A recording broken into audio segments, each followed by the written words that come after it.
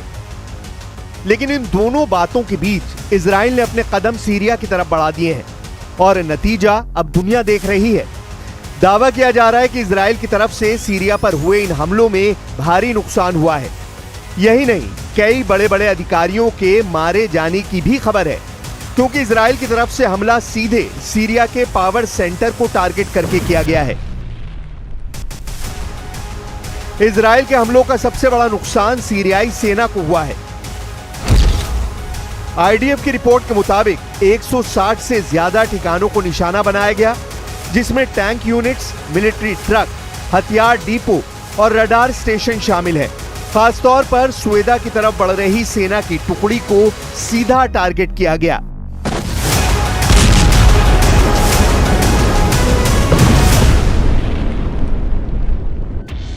कई टैंक और ट्रांसपोर्ट वाहन जलकर राख हो गए। सबसे चौंकाने वाला हमला दमिश्क के दिल पर हुआ। वहां जहां सेंट्रल स्टाफ कमांड बिल्डिंग है, राष्ट्रपति भवन के पास मिलिट्री बेस और रक्षा मंत्रालयों को मिसाइल से उड़ाया गया। सीरियाई सेना के सूत्रों ने माना कि ये बीते 5 सालों में सबसे बड़ा नुकसान है। स्वास्थ्य मंत्रालय की रिपोर्ट में कहा गया कि स्वेदा हॉस्पिटल से दर्जनों लाशें मिल रही हैं, जिसमें कई नागरिक और सैनिक शामिल हैं। ये वही इलाका है जहां ड्रूज और बेदोइन के बीच संघर्ष चल रहा था और सेना के पहुंचते ही हालात और भड़क गए। यही वजह है कि सीरिया के अंतरिम राष्ट्रपति अहमद अल शरा ने इजराइल पर अराजकता और विनाश जैसे शब्दों का इस्तेमाल कर गंभीर आरोप लगाया है।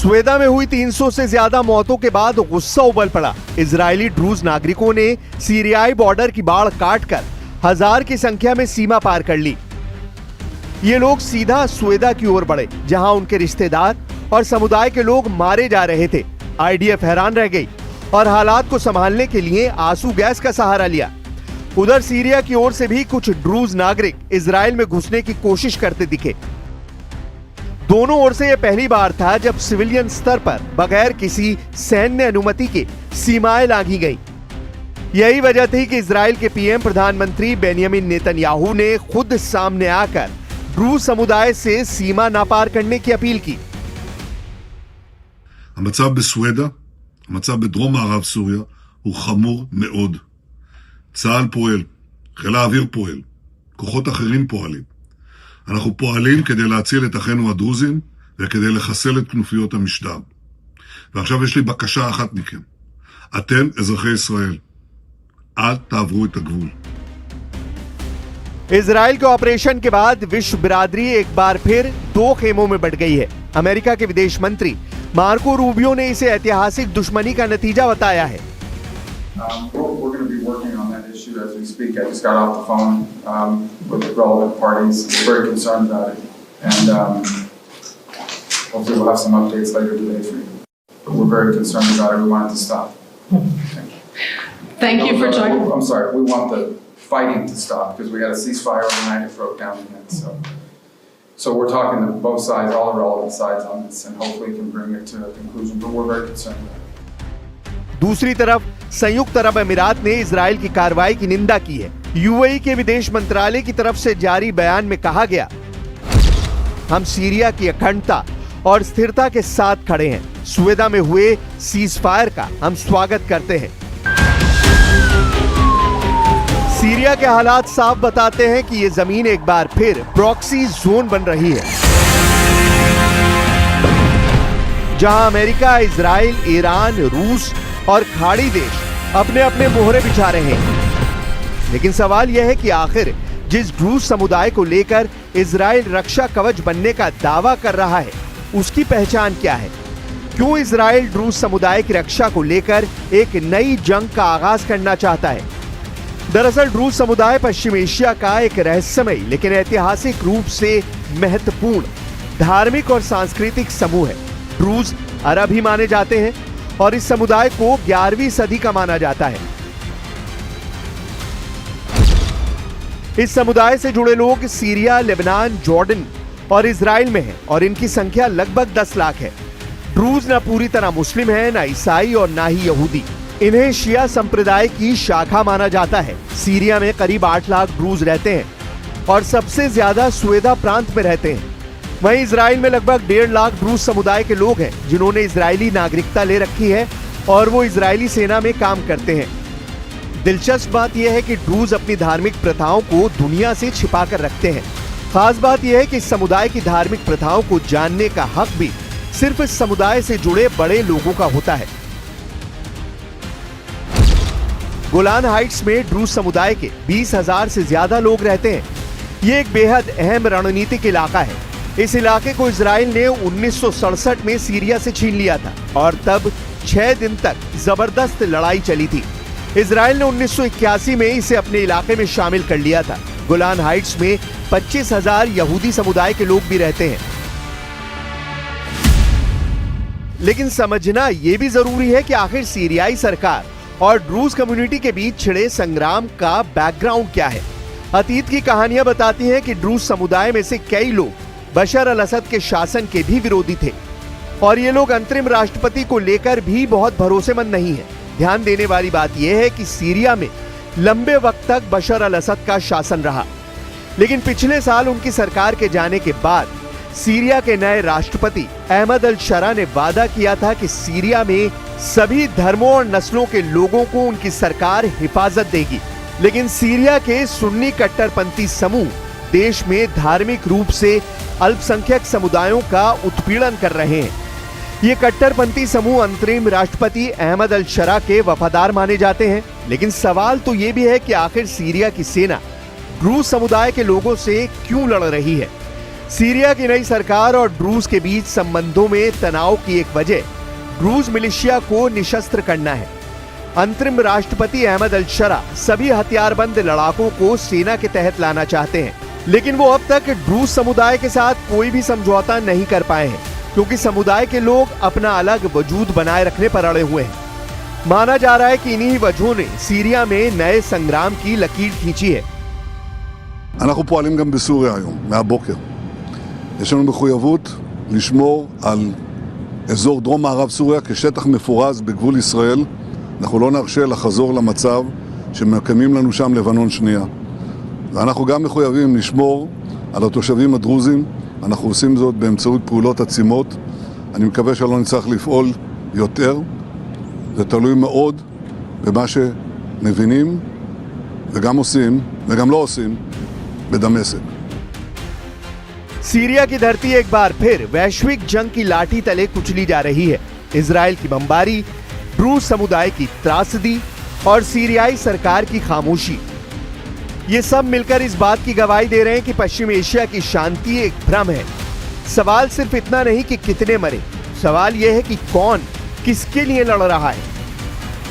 ड्रूज के नाम पर हो रही जंग में अब अमेरिका, इजराइल, ईरान, रूस जैसे बड़े खिलाड़ी उतर चुके हैं, लेकिन असली कीमत चुका रहा है सीरिया का आम आदमी।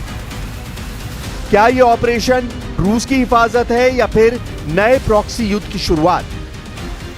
और अगर यही शुरुआत है तो अंजाम कितना भयानक होगा, यह अपने आप में एक बड़ा सवाल है।